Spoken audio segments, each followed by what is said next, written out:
Hello everybody and welcome to a brand new Elder Scrolls Online build video with me, Sherman. Today guys, we are taking a look at a revamped build, the Frost Mage.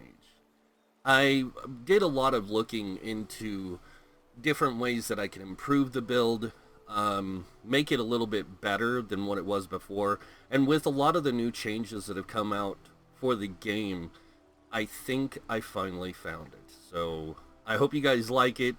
I know it's probably not in the direction that a lot of you wanted or would have liked. I'm just kidding. You guys will love it. Let's go ahead and take a look at it. So here we are, Dark Elf Warden, the Frost Mage, of course. 64 points into Magicka. This gives us a 34k max Magicka, 18k max health, 15k stamina. We do have a 1599 mag recovery with a 2070 spell damage, 54% spell critical, 1593 weapon damage, and 22% weapon critical. I do want to mention this, our health recovery and stamina recovery on this build is kind of lacking, but not by enough to make it not work. With the higher stamina and Magicka and stuff like that, this build can actually pull off quite a bit. We do have almost a 15,000 spell resist and a 15,000 physical resist. You notice we have a little bit more physical resist than we do spell resist. That's fine, but if you can keep your spell resist higher than your physical, it's always better. 1320 critical resist. We are using the Mundus Stone, of course, to get the higher crit chance. We do have Major Prophecy at all times, and we are using Witch Mother's Potent Brew, which, as you can see, gives mag recovery, max Magicka, and max health as our food type.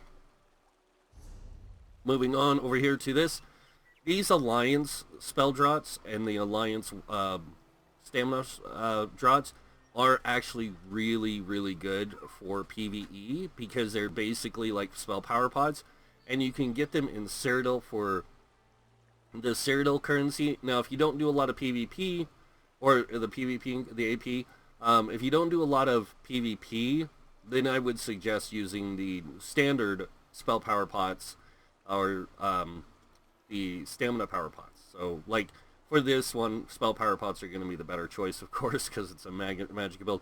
We do have Tri-Stat food, and we also have the Witch Mother's Potent Brew, like I said.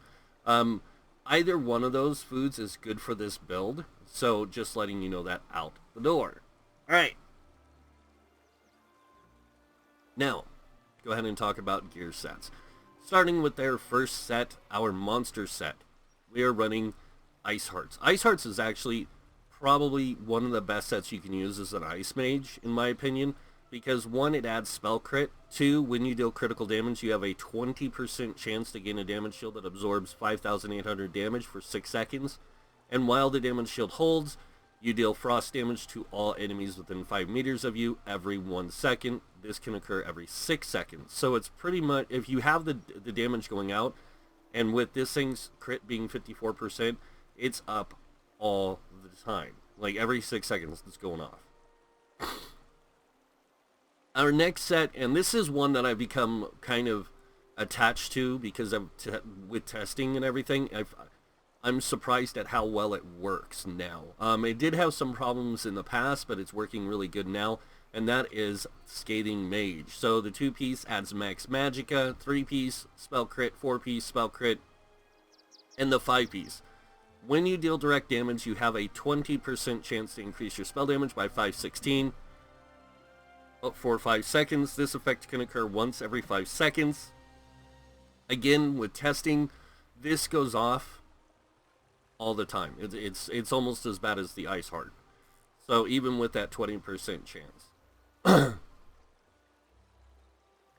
Alright, moving on to the final set, and this is Winterborn. Now, a lot of people are going to wonder why Winterborn. It's one that drops in the Maelstrom Arena, and it can be hard to get for some people, but with the changes they've made to Maelstrom Arena, and having like the normal and perfected version of the weapons dropping in both parts, it's actually become more of a farmed place. And this set isn't really impossible to get. It just takes time Just like the sets, the weapon sets from there, or the getting specific weapons from there takes time.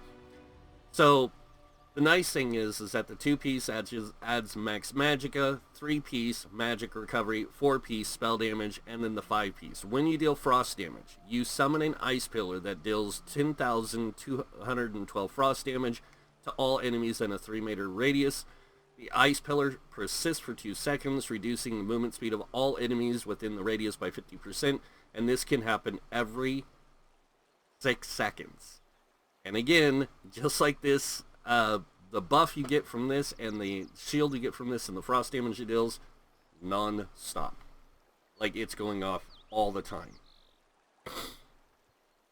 And that's why, like, I changed to the Winterborn set from the one that summons the little ice creature that comes out, because Winterborn is just a nice area of effect damage ability, or set.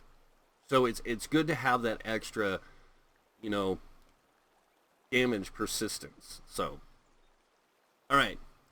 So now, going over our traits and enchants, starting with our monster set, of course, we have the reinforced heavy helm, and that is going to give us the higher resistance on the 5 pieces. So if I wonder, I mentioned this in my video yesterday, this has 2813 armor.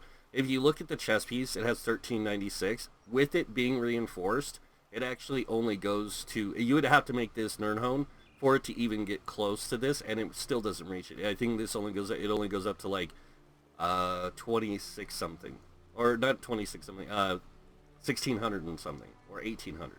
So you can see why I say to do this with the heavy helm. Alright, and then enchant wise, we have a tri-stat. This is to maximize health, magic, and stamina. Really helps out in the long run. On the leg, or the chest, we have an invigorating chest and invigorating on the legs as well to give us that little bit better health, magic, and stamina recovery. Really plays well into this. And then, of course, the 2 tri-stats in the bigger pieces as well.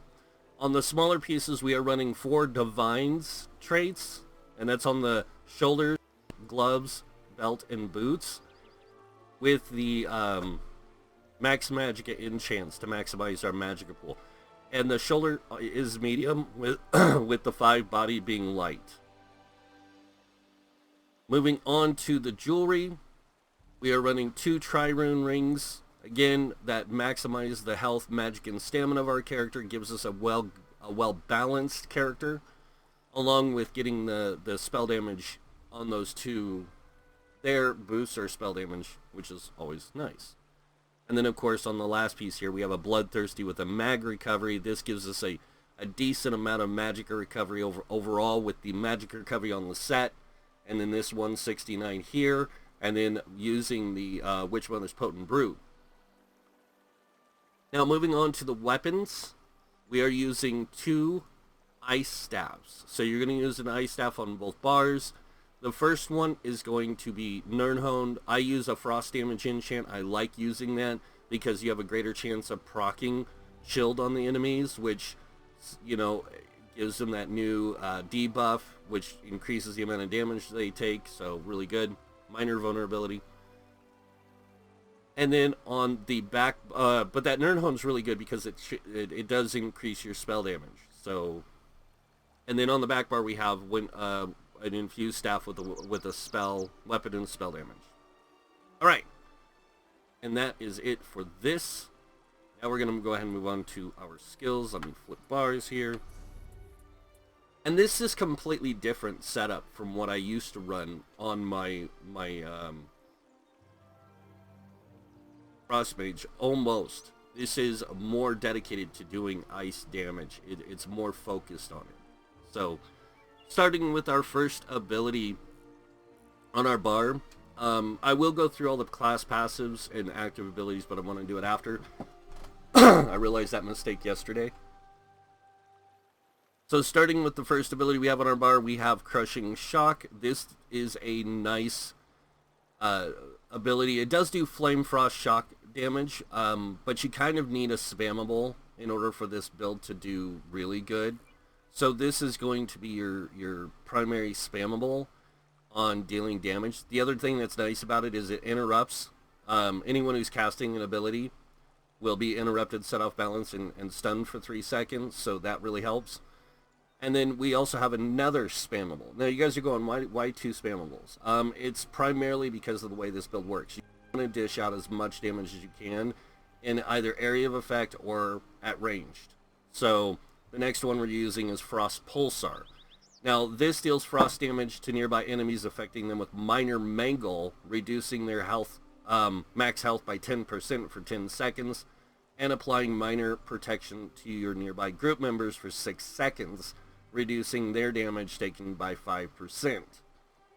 So the thing that's really nice about Ice Staff now is it's really supportive, but it's also really, it's got a lot of support, but it's still got that good CC crowd control kind of debuff abilities and group support abilities, which I really like. So I think that it's a really good balance now. Moving on to our next ability, Arctic Blast. God, I'm glad they fixed this. So this one heals, will heal you, and it'll heal you with extra health every second for 5 seconds. But while the effect persists, you deal magic damage every 1 second to nearby enemies hit by this effect 3 times or stunned for 4 seconds. And the healing of this, the ability scales off your max health. So 18k max health is a pretty decent amount for how low you're, having that lower health pool, the amount of healing you get from this is perfect. Next ability we have is Crystallized Slab. Now this one, you basically cast a shield on yourself that protects you from 3 projectiles of 32,000 damage. And each time you absorb a projectile, you restore 748 magicka and launch an icy bolt back at the enemy who fired at you, dealing 6,443 frost damage. This effect can occur once every half second. Next up, we have our Inner Light. This is where we're going to get our Major Prophecy at all times, increasing our spell crit by 29. But we also get an increase of max magicka while slotted by 5%. And because of the Mage's Guild passive, Magicka Controller, increase your max magicka by 2% for each Mage's Guild ability.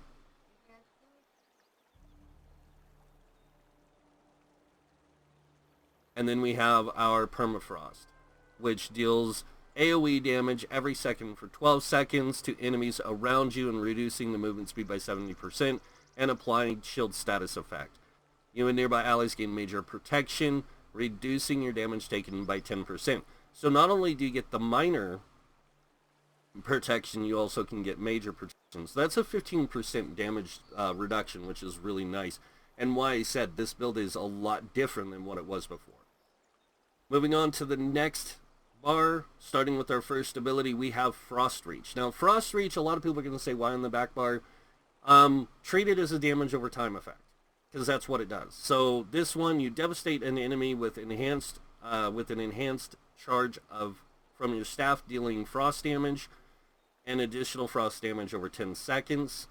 Then we have our Blockade of Frost. This deals damage again over time. Really good. It also casts a shield on your allies that protects you from projectiles for 5,637 damage. And shield enemies become frozen and are immobilized for 4 seconds. Next ability we have is Winter's Revenge. Now this ability will apply shield status effect. So with this, immobilized enemies. Lots of CC, like I said. But this one, you conjure an icy shards at the target location to skewer enemies, dealing 2050 frost damage every 1 second for 12 seconds. Enemies hit are overcome with bitter cold, reducing their movement speed by 30% for 3 seconds. And this ability has a greater chance to apply chill status effect. Now it says this ability has a higher chance. It actually has a massively greater chance because of the fact that you are a Warden, and Wardens get icy aura. No. Sorry. Facial presence. Is that it? No. Where is it? Right here. No. They used to have a thing that increased their chance to immobilize with ice effects or apply the chill status effects. So I guess they don't have that anymore. Oh well. But you get that greater chance of applying shield status effect. Next up, degeneration. Now, everyone's going to ask, why are you using degeneration over the animal companion's Blue Betty? I wanted this to stick more to a mage than to a, like using these animal abilities and stuff like that. I wanted it to be something different. And so degeneration is actually really good. It deals damage over 12 seconds. So this is another damage over time that you can apply, and excess magic spills out from them, granting you major sorcery, of course, increasing your spell damage by 20% for 24 seconds. That's the other reason. But the main reason is now you have these two things here. You actually get a little bit more max magicka when you're on the back bar. Not by much, just an extra 2%. So you actually, instead of having 7%, you actually have a 9% increase. You don't really notice it, but it is nice to start with that extra amount when you're starting your rotation. So, of course, we have the inner light here again for the major prophecy and that crit rating, or the max magicka. And then last but not least, we have our icy rage. Now, this is a really cool ability. This one creates a cataclysmic storm at the target location that builds after 2 seconds, then lays waste to all enemies, dealing 7,693 frost damage every second. For 7 seconds, enemies hit are immobilized for 3 seconds. I really like that. It's a lot of CC and crowd control. Now, as I was mentioning earlier about the going over all the skills and passives and all that, I just do this as a personal preference. And I'm telling you guys this, my experience with the game changed so much when I started doing this, because it opened up more possibilities for me to play the game. So having extra, like all the ultimate abilities for your class, and the ultimate abilities, active abilities, and passive abilities unlocked, allows for a more robust experience of play, because it gives you more possibilities on how to put together your skills. Gives you new ways to use your skills, because now you've got unlimited possibility in play. Moving on to the fact that we're only using Destruction Staff, I do unlock all the Destruction Staff abilities for the same purpose. And then on armor, light armor passives, I use them all. And the nice thing is, if you don't want to use the Crystallized Slab, you can use Dampen Magic as well, and it's going to give you a shield, which is really nice. And that shield's 10k. So it makes you super, like, tanky. And if you notice, a lot of this build is built for being up close. And you do want to use that to your advantage. That's kind of why Iceheart plays into this really well. Why we're using things like Crushing Shock. And we're using things like this wider berth of damage over time is so you can get up close. So, really good for that. But yeah, unlock all the passives here. Medium armor, top 2, bottom 1. Heavy armor, the top 3. World skills, soul magic. Soul assault's really good. Shatter soul's also good for this build. Consuming trap's another one if you're having resource issues, like keeping your stamina up or something like that. You can throw this in where Crystallized Slab is, which is really nice. So, just an idea. And then onto the Fighters Guild. These I do unlock as well, even though most of them are stamina abilities. But you never know, like, Silverleash can come in handy in a group. Like, having the ability to pull enemies to you can be nice. It helps you keep them, like, a faster way of killing them. And it costs you stamina, not magicka. So it's not like you're wasting a bunch of your primary resource. And then, of course, like, Ring of Preservation is a good AoE, minor protection and heal. But even though you already have it here, this is another way you can do that. So, Mage's Guild, Ice Comet, great ability if you want to put this on the front bar and drop this to the back bar. This is the one I use most of the time anyways, but just having this slotted is going to give you another 2% max magicka on the front bar. So, really up to you. Balance is a great buff for resistance, and even though it reduces your healing done and your damage shields by 50%. It's really good if you're tanking. Like, you can tank dungeons with this normal and veteran dungeons in the non-DLC, and some DLC dungeons just fine in veteran mode. Hard mode, you're going to struggle a little bit because your health is so low. But it can be done. And again, make sure you unlock the passives to these. Psijic Order has a lot of really good skills you can use. Elemental Weapons, one of them. It deals magic damage, but it also applies the Burning, Concussed, and Shield elemental status effects. And if you don't use it in time of activation, you get the return of the resource. You get a return of resources. So,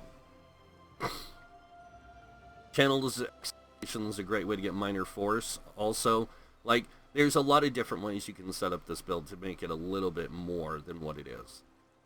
Undaunted, I do unlock all the active abilities because you never know. A synergy is always good to have. So, like, throwing out energy orbs to heal your group might be something you want to do to also give them a little bit of support. But it also has a synergy where they get resources back, and then you get the Undaunted command also. They get the Undaunted command on top of it, which gives them health, magic, and stamina higher in their primary stats. So, Alliance War, Assault skills, Warhorn, good, Echoing Vigor, and Razor Caltrops. Support skills, Reviving Barrier, Efficient Purge, Mystic Guard, and the Magic Aid, always good to have. These kind of things for just whatever situation. Like, you might want to be a little bit more of a healer, maybe. Racial, Dark Elf. So we get the Dynamics, which gives us both magic and stamina of 1875 extra. We have Flame Resist, which increases our flame resistance by 2310 and gain immunity to burning status effect. That's why another reason why I thought the Dark Elf would fit really well into this ice theme was the fact that they get this fire resistance. And it really, kind of says, like, if fire gets near you, it kind of just melts. Ruination increases both weapon and spell damage by 258. Alchemy, medicinal use, and provisioning, gourmand, and connoisseur. Alright, now that I've shown you guys that, we're going to go over CP real quick before I show you this in play.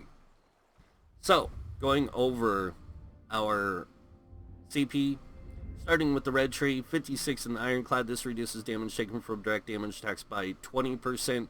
I would go 10 in a spell shield. This will increase your spell shield or spell resistance by 1,000 something, not 811. So that would be my opinion, and it's really easy to do. You just take this down to 28. 30 in the light armor focus. This gives you increased physical resistance by 2692. While wearing 5 pieces or more of light armor. We also have 31 in the thick skin, reducing damage taken from damage over time effects by 13%. 43 in the hardy, reducing your damage taken from physical poison disease damage by 10%. And 43 in the elemental expert, reducing your damage from flame, frost, shock, and magic damage by 10%. Moving on over here, we have 40 in the bastion. This is going to increase the effectiveness of your damage shields by 16%. And then we have 19 into quick recovery, increasing your healing received by 5%. I'm going to grab a quick drink, guys. Alright, so we have 40, 40 in the Warlord, reducing your break-free cost by 16%. 16 in the Sprinter, reducing sprint cost by 10%. 16 in Bashing Focus, reducing bash cost by 10%. 75 in Arcanus, increasing your mag recovery by 14%. 43 in the Tenacity, increasing your magic and stamina return of your fully charged heavy attacks by 10%. And then moving on over here, we have 40 in the Tumbling, reducing your dodge roll cost by 16%. And 40 in the Shadow Ward, reducing your block cost by 16%. Moving on to the final tree, the blue trees, we have 43 in the Blessed, increasing your healing done by 10%. 56 in the Elfborn, increasing your critical damage and critical healing with magic abilities by 20%. 56 into Elemental Expert, increasing your flame, frost, shock, and magic damage by 12%. 10%. 35 into Staff Expert, increasing the damage of your destruction staffs by 20%. And this is your light and heavy attacks, sorry, of the destruction staff. And then we have 40 into Master at Arms, increasing your damage done with direct damage attacks by 16%. And last but not least, 40 points in the thaumaturgy, increasing your damage done with damage over time effects by 16%. Okay, so now that we've done that, we're going to go ahead and take this into a dungeon so I can show you guys how it works. Both in group play and non-group and solo play, this thing is a powerhouse. So it works all around good no matter what. Doesn't really need any major adjustments. It's got its own tank, its own healer, its own DPS. It blows me away how powerful the Ice Mage is. But you guys want to see how well it is. So I'm going to go ahead and show you that by taking it through this Depths of Malatar dungeon. Now this is just to represent how this build would work in not only a group setting, but also in a solo setting kind of thing. And you also have to remember, dungeon mobs are more powerful than overland mobs, and so it's a little bit harder to kill them. So start with Degeneration. We're gonna hit them with Frost Clench. Gonna get some Arctic Blast going. Since we have multiple targets, I'm just gonna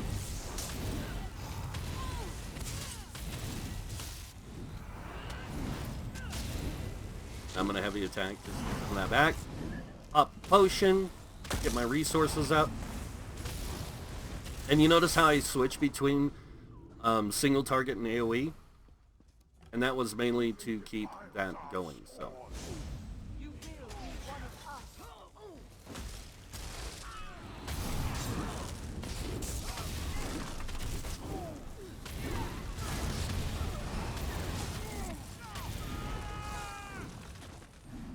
That's why I love this build so much. it's just so awesome. For you have two types of play, AoE and single targets. So go ahead and back out here a little bit. Now the nice thing is that if you do have the blue Betty, you do get that constant magicka return.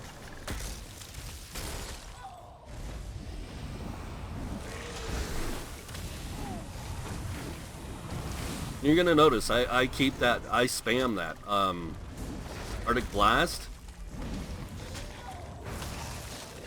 because it's a great way. I'm gonna go ahead and pop my big ulti here.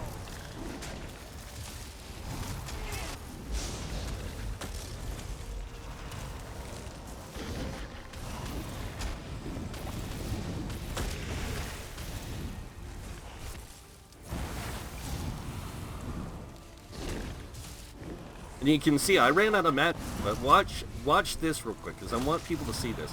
Like, because I run out of magicka, I get a better opportunity at doing heavy attacks because I get a shield as well whenever I do a heavy attack. So not only am I getting the shield from my Ice Heart, I also get the shield from heavy attacking, which also gives me a great way to build my resources back up.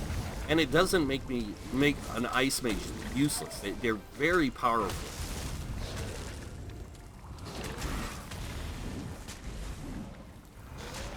I'm gonna go ahead now and let him kill me, because if I don't, he will disappear. And yeah, that won't be good. Ah, let's see how fast I die. It's like I'm being melted. I'm melting like a wicked witch. So that's pretty much it for the Ice Mage. That's how it works. It's actually quite powerful. Like I said, it's really good for solo play. It's really good for group play. It brings a lot of different elements like support and all that. And I love the fact that you have all these different ice shields that you just you throw up, and a lot of projectile protection. I mean, for you get this massive shield. For your group, you get this smaller shield. Which is excellent. So, you got to look at the Ice Mage as a damage dealer, but also group support. And I think that it fits really well. So, but that's pretty much it for this build video, guys. I hope you guys liked it. You guys know what's coming next. Go ahead and hit that like button. If you guys want to see more builds by me, you can subscribe. Also, when you do subscribe, remember to hit that notification bell to be notified when I post new videos. This kind of helps both of us mutually. And other than that, thank you all for watching. Until next time, have a wonderful day, and this guy might see you in game. Bye.